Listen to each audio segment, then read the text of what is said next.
Assalamualaikum dan salam Malaysia Madani, bersama saya Sabrina Baas dalam Berita Pagi Sabah, edisi Khamis 27 Julai. Status penempatan penduduk Rumah Pangsa Tanjung Aru di bawah Program Perumahan Rakyat PPR Gayang Tuaran dan PPR Kibar Baik Pinampang belum diputuskan. Sebelum ini, penduduk terlibat memohon ditempatkan di kedua-dua PPR berikutan. Lembaga Pembangunan Perumahan dan Bandar LPPB meminta mereka mengosongkan perumahan itu atas faktor keselamatan.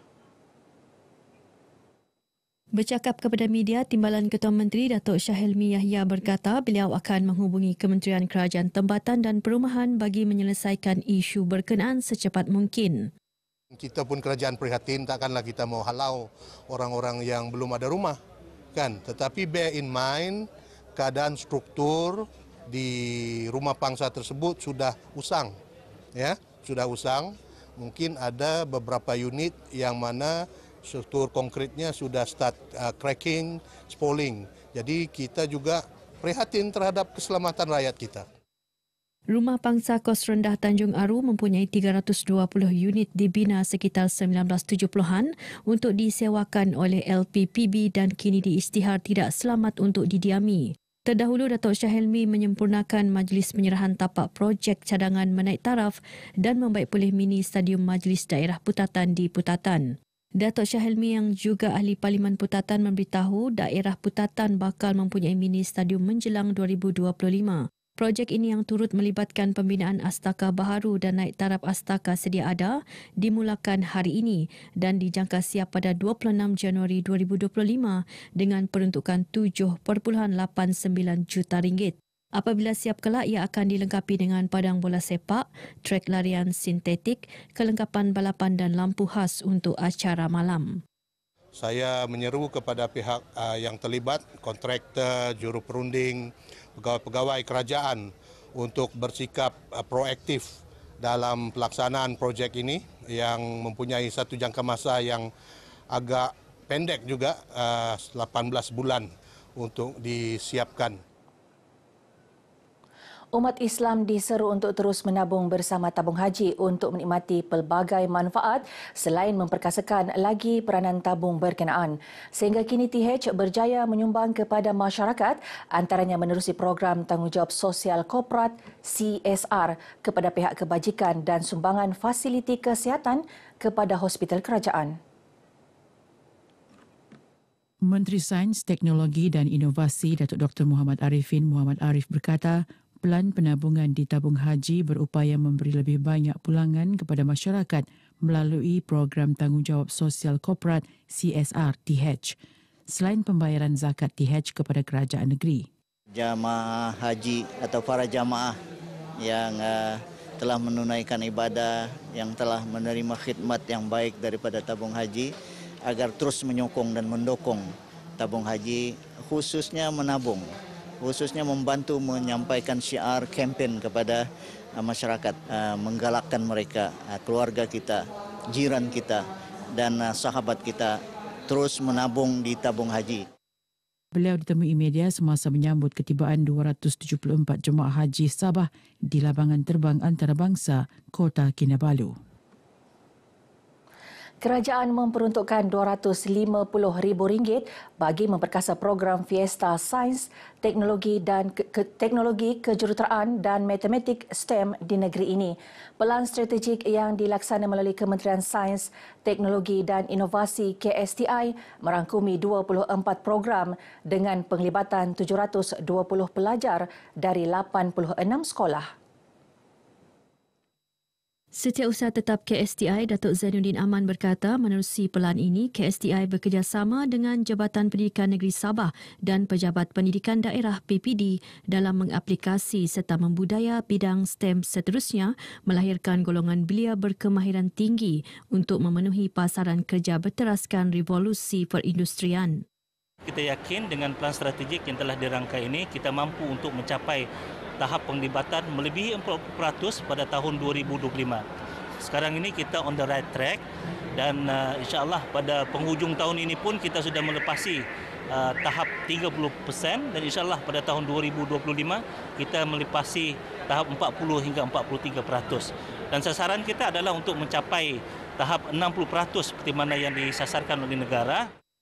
Beliau ditemui media selepas merasmikan program STEM Fiesta Pejabat Pendidikan Daerah Sandakan Peringkat Negeri Sabah di Sandakan. Program disambut baik guru dan pelajar sekolah. Kita selalu memberi kalakan dalam kelas dan kita akan beritahulah bahawa kerajaan memang menekankan aliran STEM dalam sistem pendidikan negara kita yang difahamkan 60% daripada pendidikan kita adalah pelajar aliran STEM. Jadi melalui kelas tambahan kita juga, kita berikan berbagai latihan. Contohnya seorang kebat yang pelajar boleh menerokai berbagai cara jawapan mereka jawab. Dari situ kita tahu minat mereka ada tiada, kita bantu memberi bimbingan. Kita mengikutilah dulu kelas-kelas, contohnya macam subjek sains. Sains termasuk dalam bidang STEM kan, matematik juga. Dan terutamanya untuk pelajar-pelajar yang mengambil aliran sains tulen, mereka perlu menunjukkan minat yang mantap lah untuk menceburi bidang sains ni. Sebab dalam sains tulen ni ada subjek fizik, kimia, biologi, semuanya merangkumi dalam bidang STEM. Daerah Sandakan merupakan daerah ke-10 jelajah pelaksanaan program STEM KSTI dengan kerjasama PPD seluruh Sabah. Program STEM Fiesta PPD Sandakan diisi dengan pertandingan STEM, forum, pameran dan perkemahan melibatkan pelbagai agensi, sekolah dan institusi pendidikan. Penjawat awam dituntut untuk menjadi pekerja yang serba boleh dengan menggarap kepelbagaian cabang ilmu demi menjalankan tugas dengan lebih kompetitif. Tanggungjawab yang diamanah juga harus dilaksana dengan penuh keyakinan selaras konsep Malaysia Madani.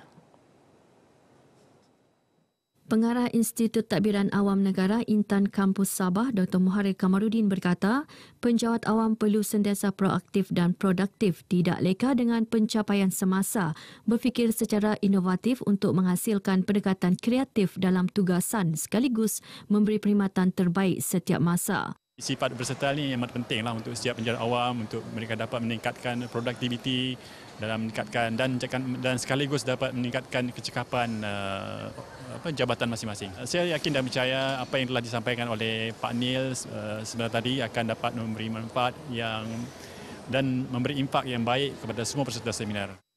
Dr. Muharir menyatakan demikian kepada RTM dalam seminar anda berserta di kampus Intan Sabah. Sementara itu, peserta yang hadir berharap seminar seumpama mampu mendorong penjawat awam untuk lebih fokus kepada peningkatan perkhidmatan.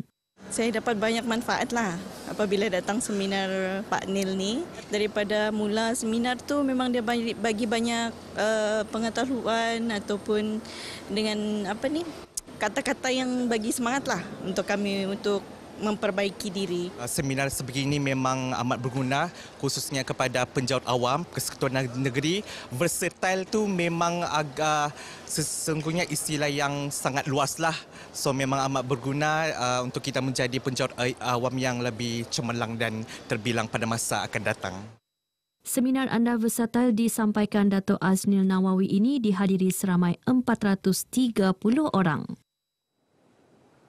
Susulan jaminan Perdana Menteri terhadap semakan semula skim gaji serta beberapa elaun tetap penjawat awam, Kongres Kesatuan Pekerja-Pekerja dalam Perkhidmatan Awam QPEX Negeri Sabah berharap ia turut melibatkan bayaran imbuhan wilayah BIW dan bayaran insentif perumahan wilayah BIPW.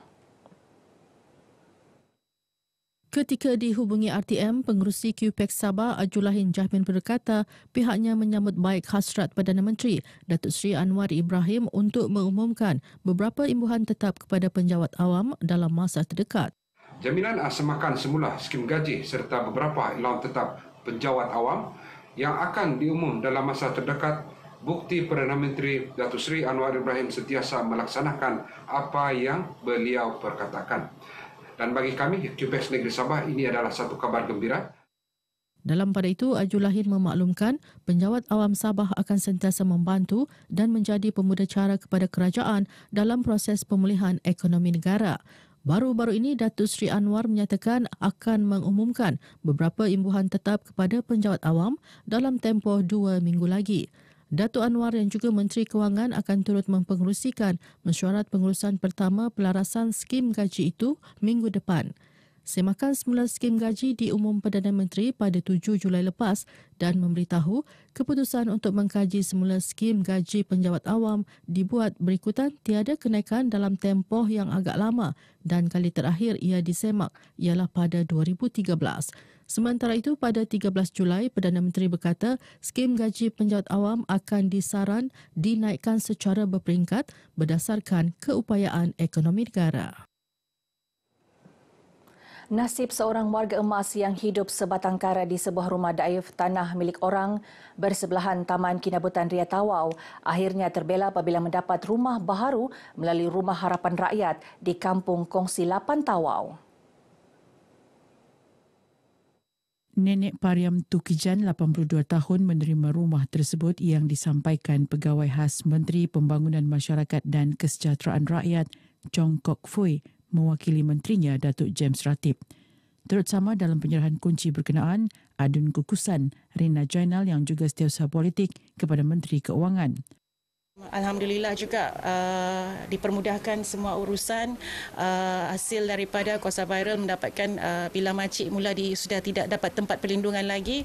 Di situlah kita melihat permasalahan ini dan hasil daripada maklumat orang ramai dan juga hubungan yang pada masa yang kita dapat tahu yang dipermudahkan, urusan ini dipermudahkan apabila makcik ini sebenarnya berhubungan rapat dengan keluarga tuan tanah ini sendiri. Rumah Harapan Rakyat dibina oleh sebuah badan bukan kerajaan NGO, Persatuan Jalinan Kasih Harapan Rakyat Sabah, hasil pungutan dana daripada pelbagai pihak. Jalinan Kasih Harapan Rakyat Sabah ini diwujudkan untuk terus membantu golongan yang kurang berkemampuan dekat luar sana. So dengan kerjasama orang ramai, kami telah berjaya mencapai hasrat nenek dan juga telah berjaya membina Rumah Harapan Rakyat kita ini.